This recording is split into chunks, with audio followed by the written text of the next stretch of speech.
You feeling spicy? Now I'm feeling good. I'm ready to go.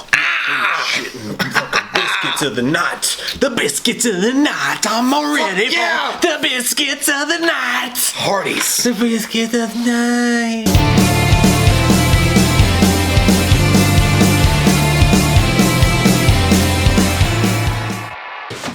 Shit.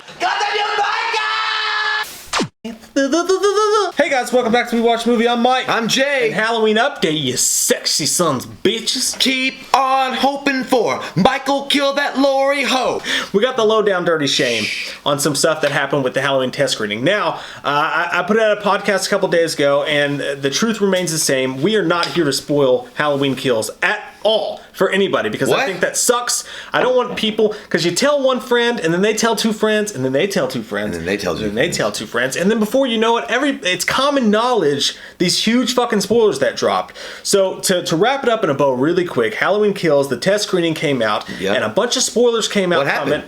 You don't want to know. I want to know all. You do want to know. Trust me, it's great. Bring it all to me. All good things came out of it, but a lot of spoilers came out from it, and we're not going to talk about those. But what we are going to talk about is the overall feel and the reaction to Halloween Kills. The fun part about all this is Jay doesn't know anything. I don't know shit. So without further ado, let's get into what's being said about the Halloween Kills. Let me tell you. We're so close. Let me find out. Close. We're so close. We're a baby being made away from seeing it in theaters. We're about 9 months away. A nice baby. I don't know what I'm going. I hear this is why whales beach themselves just to watch this. So here's what we're hearing out of the test screening without giving away any spoilers. Number one thing that I heard was that there is a metric fuck ton of kills in this movie. It gets fucking butt crust crazy, Jay. It gets butt crust crazy. Ooh. I'm talking. There was a specific body count given, and I won't give that number away here, but it's fucking high. Is it okay? Don't spoil it. But on a level of all the Halloween films being the body counts of each Halloween, maybe the highest ever, Jay. Maybe. It's fucking hot.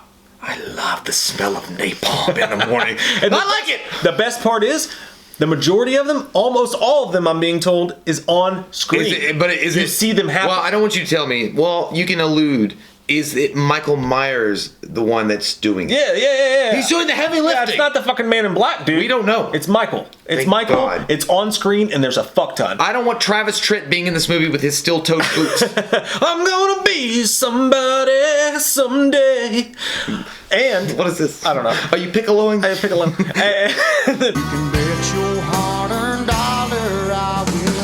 And not just that, dude, but the gore I hear rivals. It rivals up to Rob Zombie's Halloween 2 level of gore, but they say it's way more tastefully done. It tastes like fucking success. You're not going to hear anything bad. That's a little interesting thing. I want Halloween to have some cool ass fucking death scenes. I want those fucking strong moments. You're like, God damn, Michael definitely takes creatine. Also, this is apparently an extremely surprising, emotional Halloween film. Apparently there was tears. Apparently there was crying. Apparently, especially when you go back to the characters from the original Halloween with Tommy and everybody that's going on there, apparently every single sub-character in this movie has their own moment in the sun, and they're all very, very emotional, well-done arcs in a way deeper way than you would ever have expected them to. If Michael cries, I riot. Michael doesn't cry. I'm saying the audience cries. Okay, good. Because I was going to say, if you had the Halloween 5 fucking moment with that one tear streak. No, the audience is crying. You know why? Because Lori's fucking dead. No, I don't know. If she dies... If he dies, he dies. About time. But no, I can see that. Like again, this is only supposition. It's conjecture. But I would imagine it's because the Laurie Strode arc finally ends. I don't know. And then her daughter and her granddaughter have to deal with this and move forward with this, that she's gone, and then have to take on this big bag boogeyman. Apparently, each character has a very emotional arc. Like, you even mean Michael? No. I'm talking about the people from the original Halloween, the people that you saw in Halloween 2018. Each character matters. But tell me about Dr. Sartain. I'm down for it. It's just, as long as it's not done too much. You know what I mean? I don't want to start watching Halloween and it's gonna be awesome, and I want to see some good fucking Michael shit, and then have a goddamn Days of Our Lives moment drop in. Well, that was the point I made about. Give me a break. That was the point I made about the pacing. Apparently, Okay. even though there's all this gore and there's all this emotion, and again, this is all from someone else's perspective, but even though there's all this gore and there's all this emotion, the movie's also paced extremely well. So that's all great news. Another thing, It's like shitting your pants on a roller coaster.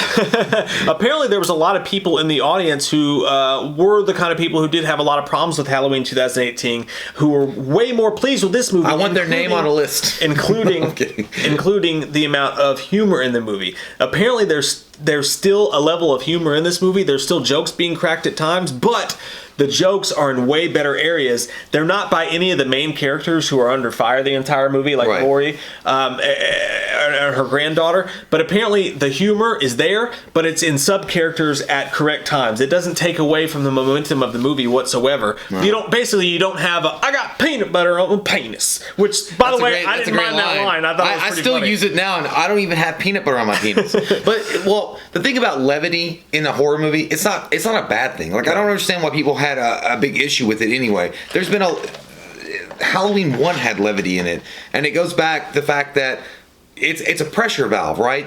Like, the thing about horror movies is that, especially considering Michael Myers or Jason or Freddy, it's a pressure valve. You build it and you build it and you build it. There's got to be a little bit of a release at some point, and that's why you add levity into it, so that the audience, this is the best thing about horror. You have this moment where you're building up, right, and it's gory and it's really in your face, and you're on the edge of your seat, and you're thinking about, like, maybe you filed your taxes too late, I don't know, and then they have a moment of levity, they have a joke, they have a comedy or a comedy scene, and it's like it. And then boom, it puts you back in it. Like, that's the best thing about horror, because it really is. And I joked about a roller coaster. It is a roller coaster. But the release valve is the comedy, as long as it's not like overly done. So. But detractors of Halloween 2018 would say the moment where there's an intense scene happening and Julian goes, "Oh shit," and runs away, that it breaks away the tension of the scene. Apparently they don't do anything like that here. The humor is in very safe spots, and it doesn't take away from the tense atmosphere of the film at any point. Well, what I want to say is I agree with that, but the reason why I agree with that, when he was like, "Oh shit," and he runs away or whatever, is I think that it was a, and I loved Halloween. I get both sides of that. I loved Halloween 2018. It was probably a bad line, and it just didn't sell. But apparently it's done way better this time around. Good for them. Much more time around. Dan Cook's in it. And then there are apparently characters that people hated in 2018 that actually, they turn their character arcs around so hard in this movie that they become fan favorites in the movie. Well, I never really hated Judy Greer. I didn't hate her. I felt like she was pointless. Yeah. Cameron, yeah, I hated him, and I think he was pointless. And I think he was, if they turn those characters, like, good God, what genie did they suck their dick off of? Also, there are apparently intense stalking scenes that call back to 78. Some of the things that people say that 2018 was lacking, and again, I want to mention, we were fans of 2018 because we felt like they got Michael Myers right, fully from top to bottom, and that's one of the things that even the better entries in the franchise some of the times was lacking. Like, H4 is one of our favorite entries, but sometimes they fucked up Michael Myers, how he looked, how he acted, how he moved. Halloween 2018, for what you can say about it, they got that right.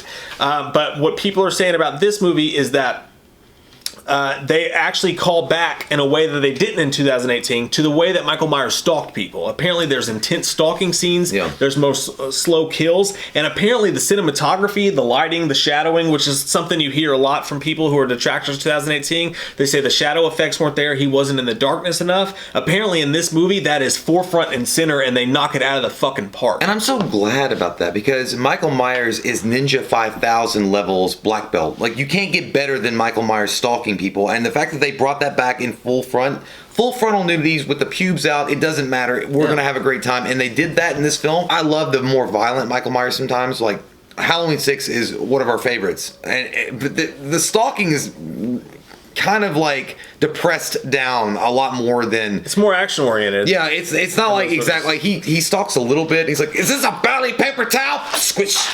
It's not really there as much. He's 2 feet behind you instead of in your yard watching. Yeah, and the idea, like, is stalking, like I did on Tinder.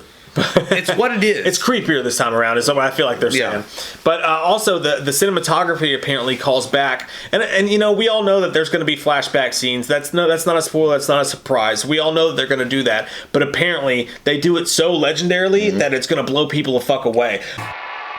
The general synopsis seems to be is that this movie is Halloween 2 and Halloween 4 on acid. We gotta trip that before we go see it. Then I've never done acid, but we'll trip it. Just imagine that, dude. Halloween 2 and Halloween 4 mixed together on acid is the most interesting fucking thing that you could have thought could ever come out of a test screening. One of these days I'm gonna break these chains.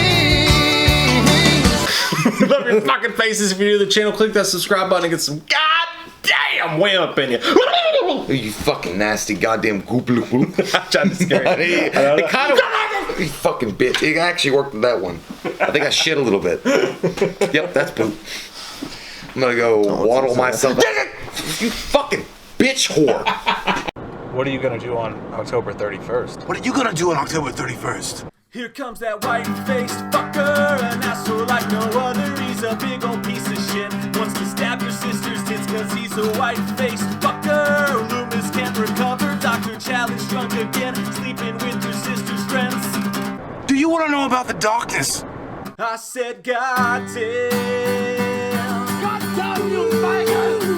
I said, goddamn. A lot of people don't know the darkness that goes inside their hearts. I said, goddamn. Goddamn you, Michael!